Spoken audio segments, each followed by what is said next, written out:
Assalamualaikum warahmatullahi taala wabarakatuh.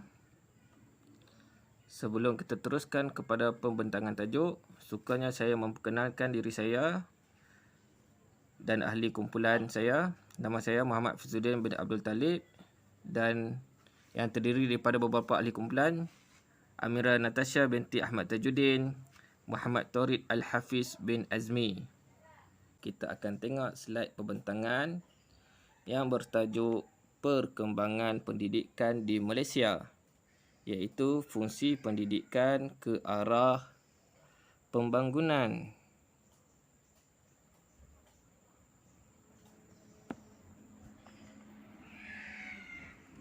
Okey, jadi di dalam sistem pendidikan terdapat beberapa fasa yang terjadi.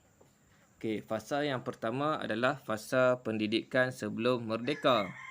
Fasa yang kedua adalah merupakan fasa pendidikan selepas merdeka. Fasa yang ketiga adalah fasa pendidikan ke arah pembangunan. Okey, kita lihat pada fasa yang pertama. Kita lihat pada fasa yang pertama, iaitu pendidikan sebelum merdeka. Jadi, sebelum kemerdekaan terdapat dua jenis sistem pendidikan. Yang pertama, sistem pondok. Yang kedua, sistem pendidikan vernakular. Okey, jadi sistem pondok menurut Haji Sabri Said 1983, pengajian pondok merupakan suatu pendidikan mengikut cara tradisional dalam memainkan peranan penting, memperkenalkan, menyebar dan mengembangkan ilmu pengetahuan agama kepada anak-anak bangsa. Kemunculan sistem pondok di Malaysia tidak dapat dikesan dengan jelas walau bagaimanapun pada zaman dahulu masyarakat ibu bapa begitu bangga menghantar anak-anak belajar ke institusi tradisional seperti ini terutamanya pada tahun 1930-an dan 1940-an. Walaupun arus pendidikan barat diperkenalkan oleh penjajah Inggeris melalui sistem persekolahan vernakular kepada masyarakat Melayu, namun institusi tradisional ini tetap tegak dengan kukuh sehingga mewujudkan golongan yang berpengetahuan luas. Okey, jadi sistem pondok ni contohnya adalah pondok, madrasah dan sekolah agama. Okey, seterusnya sistem yang kedua adalah sistem pendidikan vernakular. Iaitu yang terdiri daripada sekolah vernakular. Jadi sekolah vernakular merujuk kepada sekolah yang menggunakan bahasa ibunda dalam pelaksanaan pengajaran dan pembelajaran, iaitu PDP di sekolah. Terdapat 3 jenis sekolah vernakular, iaitu sekolah Melayu, sekolah Cina dan sekolah Tamil. Okey, contoh sekolah Melayu. Yang pertama ditubuhkan iaitu pada tahun 1855, iaitu di Bayan Lepas, Pulau Pinang. Okey, kita akan beralih kepada slide seterusnya, iaitu tujuan sistem pendidikan. Jadi, sistem pendidikan sebelum kemerdekaan bertujuan yang pertama untuk menyebarkan unsur keagamaan.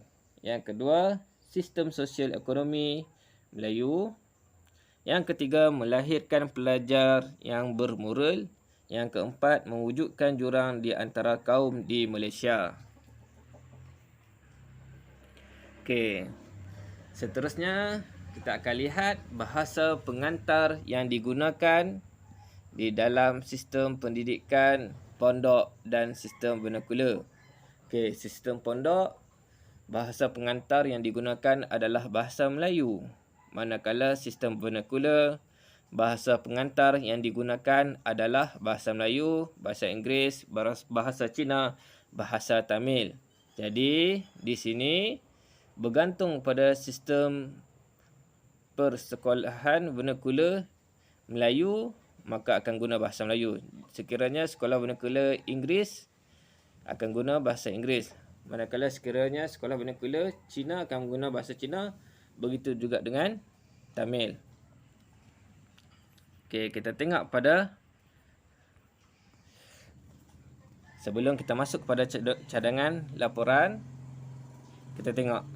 Setiap jenis sekolah mempunyai falsafah dan hala tuju pengajaran kurikulum yang berbeza. Akibat kewujudan sistem ini yang kurang mempunyai sistem kawalan peringkat pusat, telah menyebabkan konsep integrasi atau perpaduan kaum sukar dilaksanakan. Sistem pendidikan pada masa pemerintahan Inggeris telah menimbulkan situasi rumit dalam sistem pendidikan dan dari segi keseragaman dan pencapaian hasrat integrasi nasional. Akibat daripada ketidakseimbangan ini, pihak Inggeris telah membuat kajian. Rentetan daripada itu, beberapa laporan telah dirangka. Antaranya ialah kita lihat kepada cadangan laporan Cheesman 1946. Okey, berdasarkan cadangan laporan Cheesman 1946, memberi pendidikan asas secara percuma kepada semua jenis pendidikan vernakular, sekolah rendah dan sekolah menengah boleh menggunakan bahasa Melayu dan bahasa Inggeris, bahasa Mandarin dan bahasa Tamil sebagai bahasa pengantar. Bahasa Inggeris adalah subjek wajib untuk semua sekolah vernakular. Hanya 2 jenis sekolah menengah ditubuhkan, sekolah menengah tengah dan sekolah menengah atas. Pendidikan vokasional diperkenalkan. Okey, jadi itu adalah cadangan daripada laporan Cheesman 1946. Okey, seterusnya kita akan lihat kepada cadangan laporan Barnes 1950. Berdasarkan cadangan laporan Barnes menyokong pemansuhan sekolah vernakular. Menyatukan sistem pendidikan nasional, pendidikan rendah untuk 6 tahun. Jadi bahasa pengantar yang digunakan di dalam sekolah adalah bahasa Melayu dan bahasa Inggeris. Manakala bahasa utama yang digunakan adalah bahasa Melayu. Okey, jadi cadangan laporan Barnes 1950 menyokong pemansuhan sekolah vernakular demi mengelakkan wujudnya jurang antara kaum demi perpaduan. Okey, seterusnya. Beberapa cadangan laporan Barnes dilaksanakan. Ordinan Pelajaran 1952. Okey, kita lihat. Ordinan Pelajaran 1952 menubuhkan sistem pendidikan nasional aliran sekolah Melayu, sekolah Cina, sekolah Tamil dan sekolah Inggeris yang mengamalkan bahasa pengantar masing-masing di peringkat sekolah rendah. Aliran sekolah Melayu dikenali sebagai sekolah kebangsaan, manakala sekolah aliran dikenali sebagai jenis kebangsaan. Bahasa Melayu dan bahasa Inggeris wajib dilaksanakan selama 6 tahun untuk pendidikan rendah di sekolah vernakular. Sekolah Inggeris dikekalkan. Menubuhkan sekolah vokasional di peringkat menengah, menawarkan pengajian agama kepada murid Islam. Seterusnya kita lihat kepada Penyata Razak 1956. Okey, berdasarkan Penyata Razak 1956, menjadikan bahasa Melayu sebagai bahasa kebangsaan dan bahasa pengantar. Sekolah rendah untuk murid berumur 6 tahun sehingga 13 tahun. 2 jenis sekolah rendah persendirian dan sekolah rendah yang menerima bantuan kerajaan. Okey, seterusnya sekolah rendah terdiri daripada sekolah umum. Sekolah umum yang menggunakan bahasa pengantar bahasa Melayu dan sekolah jenis umum yang menggunakan bahasa pengantar bahasa Mandarin atau Tamil atau bahasa Inggeris. Semua sekolah menggunakan sukatan kurikulum yang sama. Bahasa Melayu dan bahasa Inggeris adalah wajib untuk semua sekolah. Tahun 3 pertama pendidikan menengah melayakkan pelajar menduduki peperiksaan Lower Certificate of Education. Seterusnya, saya akan serahkan pembentangan ini kepada Cikgu Amira Natasha binti Ahmad Tajuddin. Assalamualaikum. Saya Amira Natasha binti Ahmad Tajuddin akan meneruskan pembentangan ini untuk tajuk pendidikan selepas merdeka. Selepas merdeka berlaku beberapa perubahan bagi sistem pendidikan di Malaysia. Okey, untuk laporan Razak 1956, pembentukan satu sistem kebangsaan Bahasa Malaysia menjadi bahasa pengantar utama.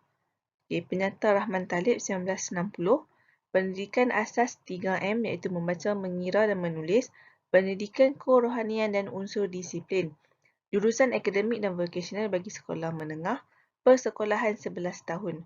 Untuk Akta Pelajaran 1961, kurikulum yang sama di semua sekolah, bahasa Melayu digunakan sepenuhnya di setiap sekolah.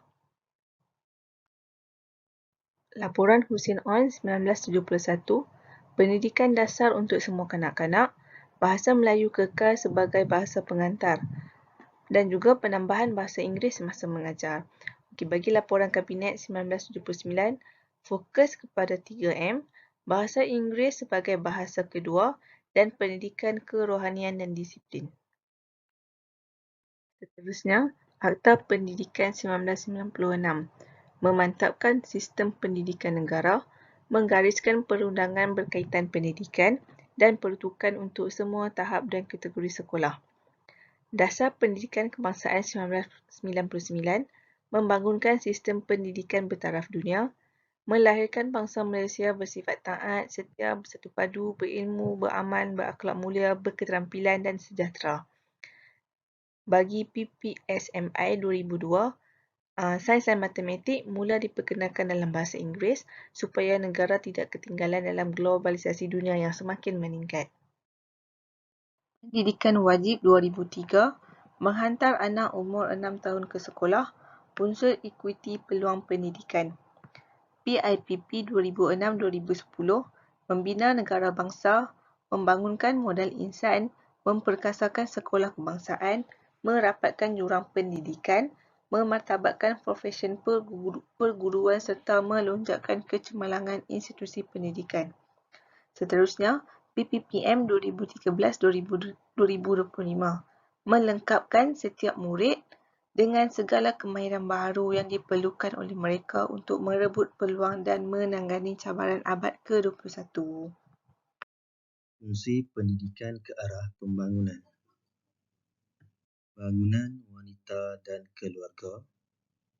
Tahap literasi yang semakin tinggi dalam kalangan wanita menunjukkan signifikan penurunan kadar kelahiran, penurunan kadar kematian, peningkatan tahap penjagaan kesihatan dan peningkatan kualiti keluarga.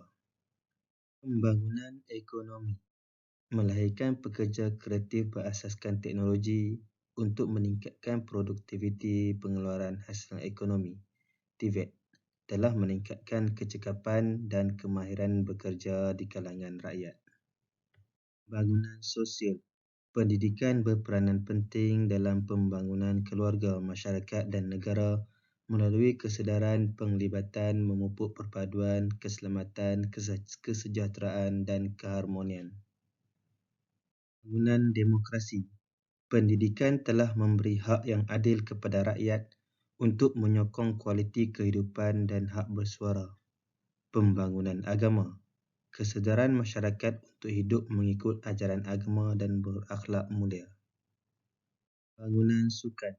Pendidikan jasmani dan sukan di sekolah memupuk minat dan penglibatan dalam peringkat sekolah dan kebangsaan serta mengharumkan nama negara pada peringkat antarabangsa. Pembangunan pelancongan sukan. Pembangunan nilai patriotik dan kewarganegaraan. Mewajibkan pendidikan sejarah telah memupuk nilai patriotik di kalangan rakyat yang berbeza latar belakang untuk memartabatkan bangsa dan mendaulatkan negara. Pembangunan sains dan teknologi. Pendidikan STEM memainkan peranan positif dalam meningkatkan pertumbuhan ekonomi melalui produktiviti, penurunan ketidakseimbangan pendapatan dan meningkatkan penggunaan inovasi teknologi. Ekonomi. Melatih tenaga manusia yang berpengetahuan bagi menyokong pelaksanaan pertumbuhan yang didorong oleh produktiviti. Mempertingkat institusi kemahiran bagi memenuhi pertambahan permintaan industri terhadap tenaga mahir. Kerajaan telah menubuhkan beberapa pusat latihan kemahiran tinggi yang menawarkan kursus dalam bidang khas seperti mekatronik, teknologi kejuruteraan industri, teknologi kejuruteraan komputer, teknologi kejuruteraan komunikasi, kejuruteraan kaji sawat dan pembangunan multimedia. Industri mengaplikasikan proses pengajaran dan pembelajaran berorientasikan industri, di mana penekanan kepada penggunaan peranti teknologi dan juga penyediaan perkhidmatan bagi menyokong industri perkilangan, pembuatan perhotelan dan seumpamanya.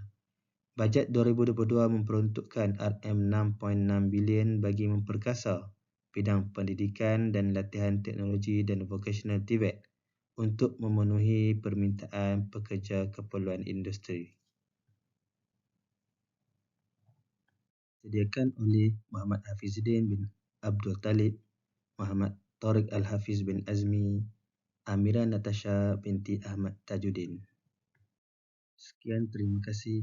Tidak dilupakan juga ucapan terima kasih kepada Profesor Dr. Abdul Talib bin Muhammad Hashim kerana telah membimbing kami menyiapkan tugasan ini.